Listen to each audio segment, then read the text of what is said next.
What's going on, everybody? It's Adrian from over here at Pipe Dream Hookah, and today I'm going to be teaching you guys how to misuse the apple on top Provost.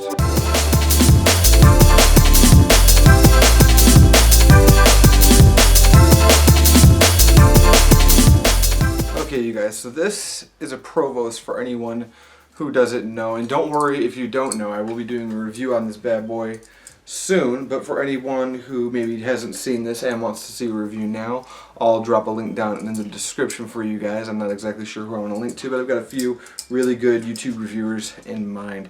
But for those of you who do know, then you probably know what I'm about to go over in this video, and you can probably go to the next video. But for anyone who hasn't seen this method, this is a very important thing to know how to do in the modern world of hookah, as this method is going to save on coal, elongate your session, and let you control your heat quite a bit better than you can using just foil and coals on top of your bowl with nothing in between to kind of manage the heat output that your coals are letting out. So typically at this point of the video, I would kind of show you how to do this heat management method, I guess is what we're going to call it. But when I was going to pick the bowl I wanted to use, because like I said, you can do this with almost any bowl on the market provided it's not just humongous, and even then you could probably get it to work. I'll show you why momentarily. But I checked my mail just off instinct, and I had mail. And this mail is from, I don't know if you can read this, but it's from the Alpaca Bowl Company. So that may mean something to some of you, it may not mean something to others, but I'm going to unbox this and show you guys what I got, and we're actually going to use this brand new bowl in today's tutorial. And that's pretty cool because that means this bowl's first use will have been in one of my videos. So let's open this bad boy up. There we go. I've said it before, I'll say it again, probably say it in every unboxing shot I do in a video. Don't use the knife like I'm using it. I point it directly at myself and just kind of pull and jerk on the knife freely. That's a good way to amputate one of your digits or something, or cut into yourself. I just don't care. Okay, so what do we got? Oh boy. No packing peanuts. I'm a little disappointed. I love packing peanuts. But this looks like it's pretty well protected.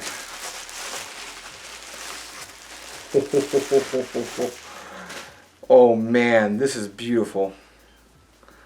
So for those of you who don't know, this bowl is, well, currently it's called the No Name Bowl by Alpaca. And basically what it is, for any of you guys who know what a symphony bowl is this is a symphony that they have just taken the bridge off of, so you can do the R.B. Palmer method for Tangiers is one of the reasons I think they did it, but I'm not really sure. But yeah, that's what this bowl is. It's a really cool bowl, and I'm really interested that they sent me this color because I actually have another Alpaca bowl that uses the same glaze. Just one second. Maybe it's not the same glaze. It looks very similar, but my Bambino bowl, also by Alpaca, looks very similar. It's just a little bit darker. But yeah, now that I'm done rambling, we're going to go ahead and pack this bowl up with some Tangiers. I think I'll go with Cashmere Peach and a little bit of Cane Mint, one of my current favorite mixes. And then I'll show you guys how to apply the foil and the Provost, and I'll kind of walk you through how to get a good long session using this heat management method, and then we'll wrap the video up. And let's get right over to the tutorial. Okay, now we have some of that Tangiers Cashmere Peach with Cane Mint packed into this bowl, and this is my first time packing the bowl, but I'm imagining something like this is going to be just about right. I don't have a tutorial on how to pack Tangiers into a funnel bowl just yet, but I will also link a good tutorial by Zach from Strictly Shisha down in the description below as well, if you want to know a little bit more about that before I actually get around to my tutorial. But today we're going to be doing a tutorial on how to use the Provost on any regular bowl, well, any regular funnel bowl with foil on it. So all you really need are the basic materials that you use to do just a regular old foil and coal session, which would be, you know, 1 sheet of heavy duty foil or 2 sheets of regular duty foil if that's the way you want to go, and however many coals you want to use. Now I'm going to be using 2 flats, and I'll get into why I'm doing that a little later.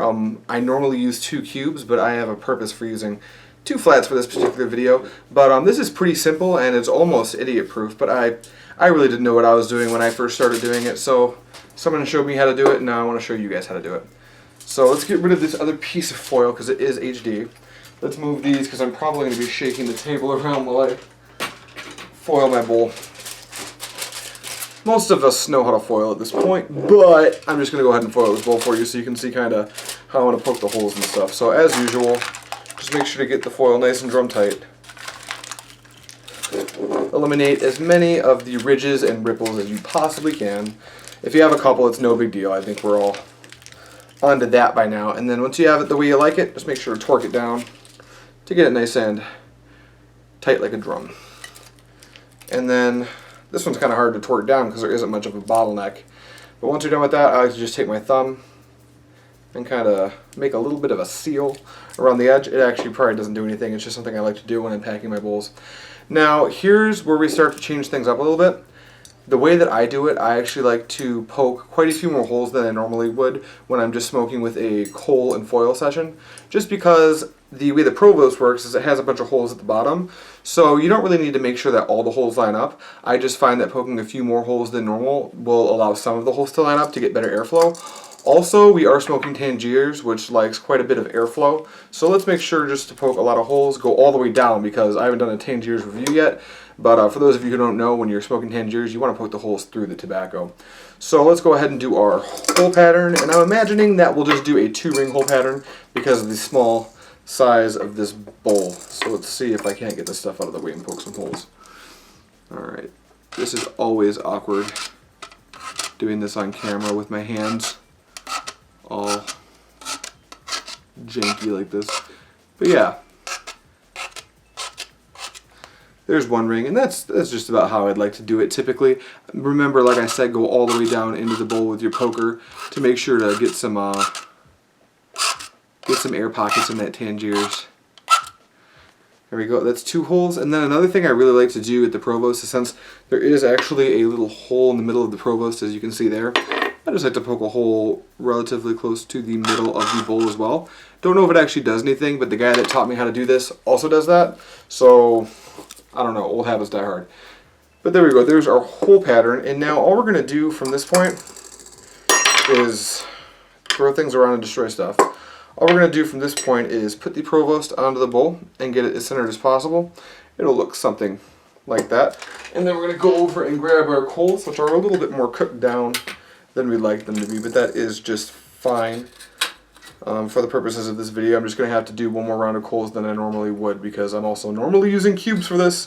I'll explain why momentarily. But I like to place my 2 coals of choice, whether it be cubes or flats, into the Provost, like so. And then this is where it gets kind of interesting. Most people want to put the lid flat on or leave the lid off, open the vents, whatever they're going to do. I find that when you're using a Provost, for that first 45 minutes or so of smoking, especially with Tangiers, but really with any of the brands of tobacco that you're going to be smoking, because you typically want to introduce heat slowly and pretty consistently. You don't want to scorch your tobacco too early. But what I like to do is I like to take it and kind of crook the lid, like so. Mind you, the Provost was not intended to be used like this. This is something the community's kind of come up with at this point. But yeah, something that looks like that. So you do hold in some of the hot air that the coal is producing. A lot of that heat does get retained, but you're not retaining as much as you would if the lid was just flat on it. Now, this is exactly what our bowl should look like. The foil job is a little messy, so I'll probably honestly cut a little bit of that off because I hate the way it looks. And then we'll come back, and I'll just take a couple minutes to explain to you guys why you might want to use this method of heat management as opposed to using just foil and coals or something like a more mainstream heat management device like a Lotus or an Ignis. So we'll be right back. Okay, you guys, so you saw that that was pretty simple, pretty painless to get it set up the way that I prefer to when you're using a Provost on foil. So now I want to take a few moments to explain why you would want to do this, since, oh, you already foiled your bowl, why the hell do I want to use a heat management device? So I want to take a minute to explain that, and then I'll explain a little bit of the functionality of the Provost itself in both this scenario and in its intended scenario, which almost no one uses it for anymore. And then maybe I'll show you guys some clouds. But so let's begin with why we even do this in the first place. When you're smoking with just coals directly on the foil on top of your bowl, that's going to be like the most old school way to smoke, besides like putting the coal directly on the tobacco. And the tobacco we make these days isn't intended for direct heat like that. But that's what a lot of people tend to do until they discover like a heat management device like the Lotus or something. And then, a few months later, I find that people kind of just use foil for some stuff and heat management devices for other stuff. And it's also important to note that most heat management devices can only fit on 3-inch bowls. That's become kind of the industry standard size for a bowl to be, so it can fit something like a Lotus or an Ignis. In this scenario, we've actually, like I said, we foiled our bowl and we've put this big chunk of metal up top. And there's a few reasons that I really like this. There's actually 4 big reasons, and in no particular order, here's what those reasons are. The first one is going to be your ability to control your heat. When you put a Provost up on your bowl like this, it's going to contain your coal, and it's going to stop a lot of that heat from escaping out into your room and not doing its job of properly heating your bowl. So the Provost is really clutch in that scenario. And you have this lid, and like I showed you guys, I kind of crooked the lid. I'll get into how you want to use your lid as your session goes on, specifically with Tangier sessions, because that's where I find myself using the Provost on foil the most. But I've got it crooked here, which is not the way that Apple on Top intended their device to be used. But with the lid crooked here, I've got kind of this hybrid thing going of having the lid on and having the lid off. I've got a lot of air coming into the actual heat management device, which allows for a good open draw and all that stuff, but it allows a little bit of the heat to escape so you don't really scorch the beginning of your session. So that's part of what goes into controlling the heat. As the session goes on, maybe I'll show you guys some of the things you can do to elongate your coal's life by causing less heat to be dispersed. I'm sure you can imagine what I'm going to do, but I guess I won't spoil it. The second big reason that the Provost on foil has become something that a lot of people have moved on to is going to be the mess. When you're using the Provost on foil, obviously the Provost does an outstanding job of containing that ashy mess that builds up on your tray and your bowl and everything. And when you go to switch your coals out, you can just grab the Provost, take it over to your sink or whatever, dump your ash, your coals, whatever you're going to do, pop your new coals in, bring it back and pop it back on top of your bowl. Now, something important to note, and shout out to Owen Barry from over at Hookah Unbiased and Hookah Enthusiasts, and really most of the Facebook Hookah groups, if you guys are familiar with those at all. But what I was originally doing to change my coals out, because you can usually get at least 2 rounds of coals using this particular method, is I would have 2 of my coals this way, and then when I swapped it, I'd put 2 coals and I put it back on this way to kind of cover all of the spots of tobacco so it burns evenly. But I noticed that my session would start off a little bit harsh on my second round of coals, and Owen has told me that the best way to do it is to put it back on with the coals in the same space and just to crook your lid in a different direction to kind of have the heat move around in a different way, if that makes any sense. And that has worked very well, because that tobacco that the coals aren't directly over has been cooked somewhat, and when you reintroduce all that heat to a bowl that's already heated, you will scorch the top layer of your tobacco. So if you put the coals directly over the tobacco that's already been cooked quite a bit, you're not really going to notice that burnt taste at all, because that tobacco is already sufficiently heated and it's not really going to scorch from there. Now, reason number 3 that I really like using this method is going to be kind of like reason number 1, where you can maximize the heat that comes out of your coals. And what I mean is I'm using 2 flats, which in most cases would absolutely not heat this bowl to the temperature that I prefer to burn my Tangier's bowls at. But in a minute I'll show you some clouds. This bowl is burning absolutely outstanding. So that's pretty self-explanatory, nothing to really go into there. It just keeps the heat from escaping and kind of magnifies the heat within itself, so you get a lot more life out of your coals. And that's actually reason number 4.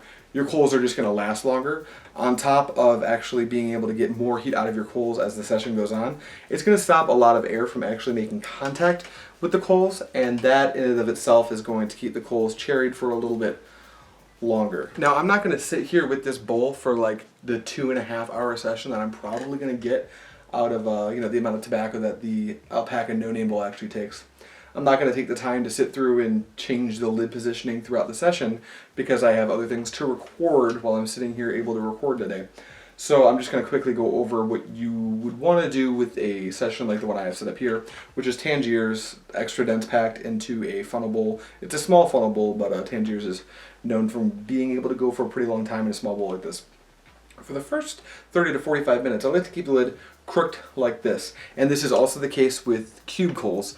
The cube coals put out a little bit more heat, so you can even do this weird thing. If I have a picture, I'll put it in post, so you'll see it like right here, where I actually stand the lid up. Half the lid is resting on top of the actual Provost, and the other half is resting on top of one of the cubes. And that'll just help to let some more of that heat escape while not letting all of the heat escape. So you can still maximize the heat on your cubes, but cubes are obviously going to burn quite a bit hotter in such a small space, so you don't want to scorch your tobacco. But that's why I went with flats for today, because I'm also not going to be smoking for nearly as long as my next video. I'm probably going to try to pack a different bowl and maybe give this one to my roommate or something. But after you had your lid cooked for like 30 to 45 minutes, what you're going to do when you start to notice some of the heat dissipating, and if you get really good at it, you can do it right before the heat starts to dissipate so you can get a consistent session, is you're just going to take that crooked lid and you're going to put it down flat the way you would think you would want to use it. And the vents, you want to leave them open for a little bit, maybe 15 minutes or so, because after you're done with that last end of your coals, close the vent up, and that's going to elongate your coals for maybe another 5 or 10 minutes and set your next set of coals down. At this point, you've gone for between an hour and 15 minutes on your flats, or the cubes could maybe even go for an hour and a half, depending on what cubes you're using or what tobacco you're smoking. And then after your new coals are lit, you're just going to go and you're going to reset the entire cycle. The lifespan of your tobacco will obviously vary, whether you're using like a dark leaf, like this Tangiers I'm smoking here, or something much lighter and blonde that might not smoke for nearly as long. But you can get away with using this in most sessions, and you're going to have to experiment. Some tobaccos don't actually prefer the Provost on foil, so that's also something to keep in mind. But yeah, I think that's going to just about cover this particular tutorial on this method of heat management. Before I go, I think I'll show you guys some of the clouds that this session is producing.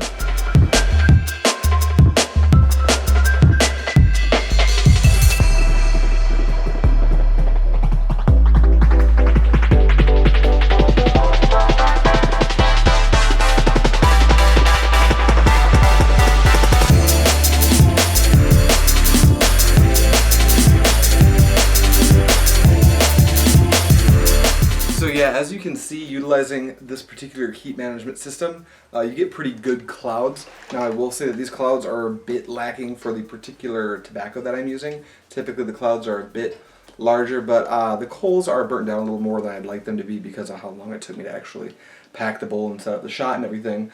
But these are roughly what you're going to get. You can probably expect larger clouds if you're avid at packing Tangiers, or you're using another brand that will also produce clouds like this. Now, before I wrap this video up, a few things. One, this is going to be a video that was released on the same day as another video that I'm releasing, and that's going to be on my 5 of my favorite hookah products that were released in 2017, and I'll put a link to that at the end of the video and maybe in the description as well if you want to check that out. I'll probably change my hat and my shirt so it doesn't look like I don't change or something. But yeah, clouds are good, everything's awesome. If you want to pick the Provost up, I would highly recommend you go over to 5-Star Hookah. Alex and Mary will always take good care of you guys. They've got pretty awesome shipping time, but beyond that, they have an extremely extensive array of different things that you can buy from the hookah world at large. They have probably the largest inventory out of any of the American vendors currently.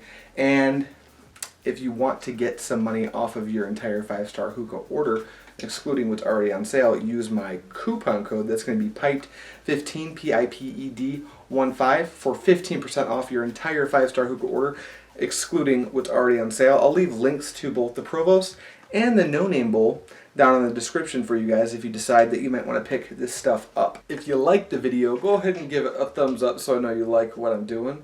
But more importantly, if you hated this video and you thought it was garbage, give it a thumbs down, leave a hateful bashing comment down in the comments below. But I'm still going to make these videos, so I don't know, do it anyway.